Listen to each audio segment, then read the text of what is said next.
helai mi hi thing lar taksa che in chi an tih kha nia ti hian thawh lai hian lo tual to ve top mai ni tin nge ra a awm no hei hi a par nia hetami hi ra ani ti hian thawh lai hian lo awm ve top mai saw lai sawn kung khat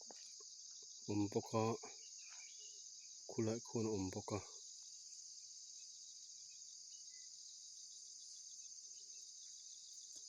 helai hian ti hian lo tual to ve top mai anih hmel e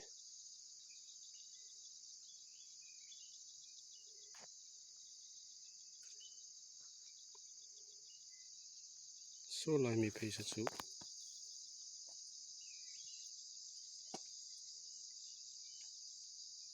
a rah saw ro tawh ni